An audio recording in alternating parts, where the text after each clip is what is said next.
Assalamu alaikum wa rahmatullahi wa barakatuh. Alhamdulillah.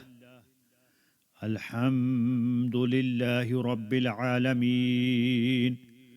Wal aqibatu lil muttaqeen. والصلاة والسلام على سيد الأنبياء والمرسلين أما بعد فأعوذ بالله من الشيطان الرجيم بسم الله الرحمن الرحيم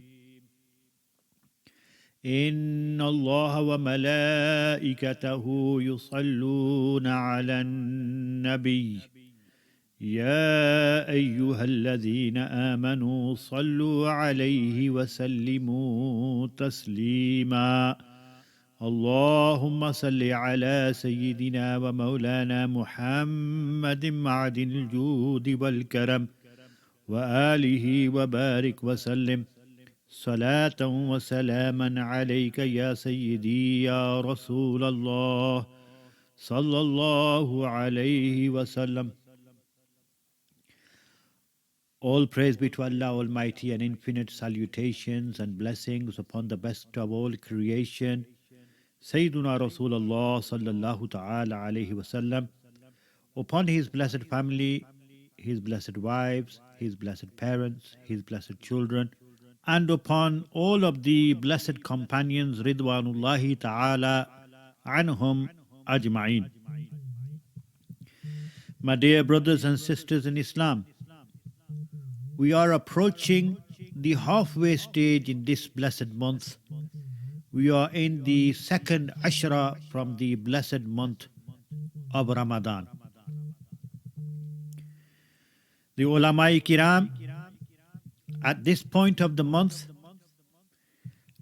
have had at least 8 or 9, 10 days receiving questions regarding fasting. Simple, basic questions. This is very unfortunate that halfway through the month, after doing something contrary to the rules of Sharia, we then begin to ask, why not learn beforehand? Why not learn before this blessed month comes? It comes every single year. Just think, can one become a namazi without learning how to perform the salah? The actions, the words, what perfects the salah, what breaks the salah.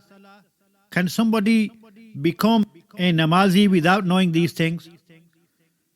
Can somebody recite the Quran or perform salah without first learning how to purify oneself? We can't just grab our passport, pack our bags, and jet off for Hajj.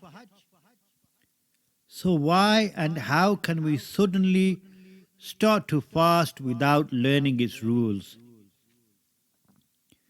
My dear brothers and sisters in Islam, ignorance is not an excuse. And also, we cannot use our own intellect in the matters of Sharia. We cannot say, well, I think it's like this, or I think it's like that, or towards the beginning of the blessed month of Ramadan, we hear, oh, to me the moon looks 2 days old,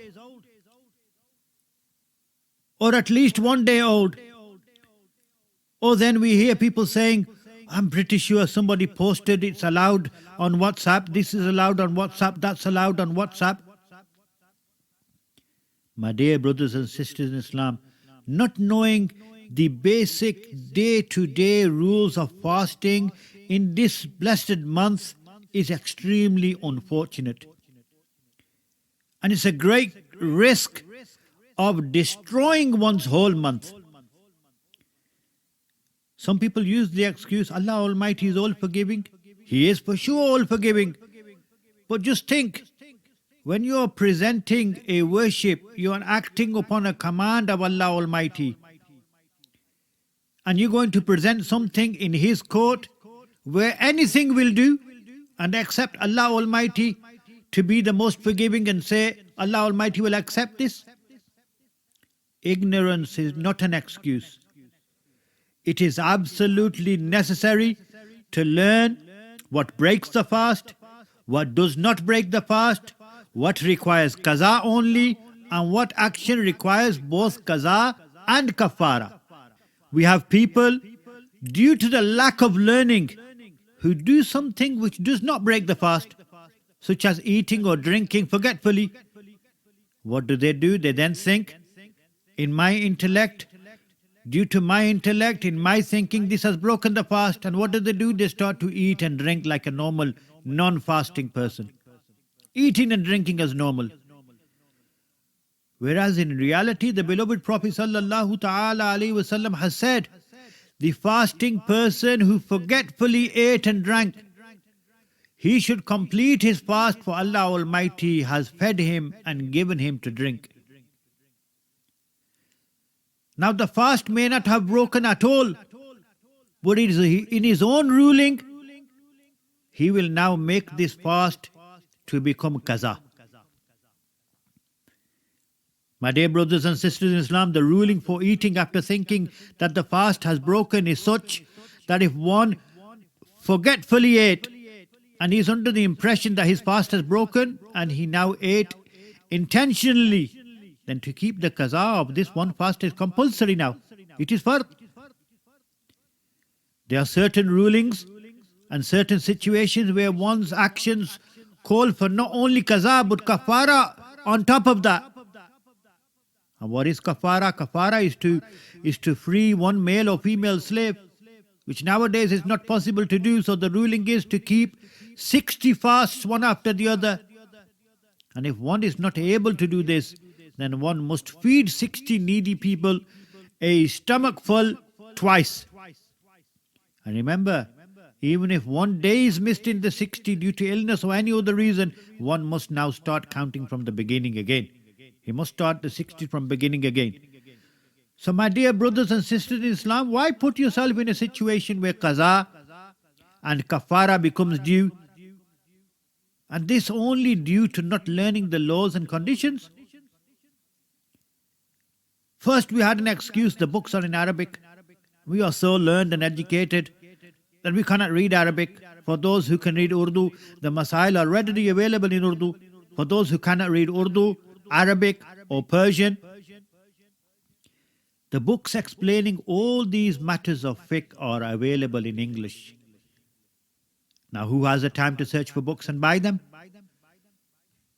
The books have been put online free of charge for you to simply download to your devices and read. And to make life even easier, the huge volumes translated have been separated into small booklets. What breaks the fast, what does not break the fast, what requires qaza, what requires kafara. Simple, easy access to ilm at a touch of a screen. All these books on masail, aqaid, beliefs, etc. are all online.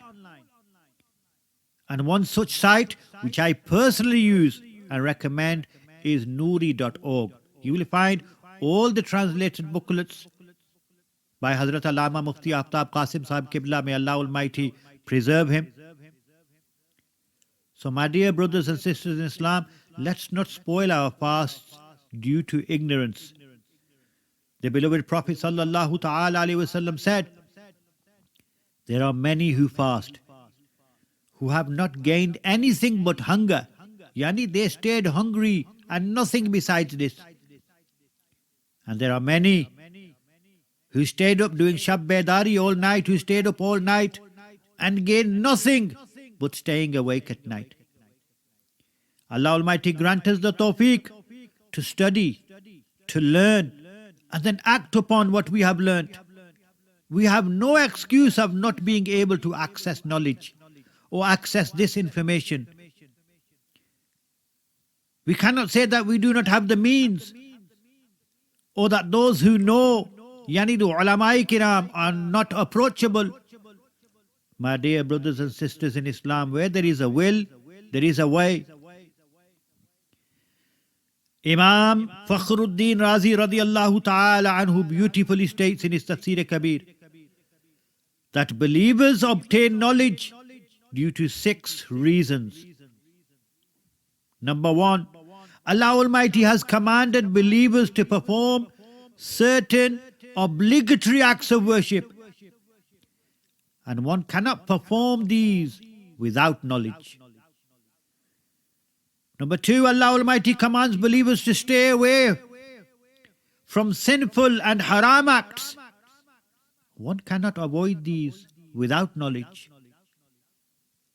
Allah Almighty commands believers to be thankful for the blessings He has granted. One cannot be thankful without knowledge. Allah Almighty has commanded believers to fulfill the rights of His creation. One cannot fulfill their rights without knowledge. Allah Almighty commands the believers to be patient during times of difficulty and times of calamity. One cannot be patient without knowledge. Allah Almighty commands the believers to hold the cursed shaitan as their enemy. One cannot even do this without knowledge.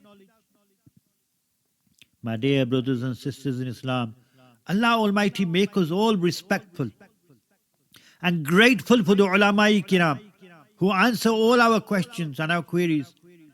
Allah Almighty make us all respectful for ilm and grant us the tawfiq to act in accordance to the pristine Sharia. Kyun raza aaj gali suni hai, उठ मेरे धूम मचाने वाले, वमा अलैना इल्लल बलागुल मुबीन.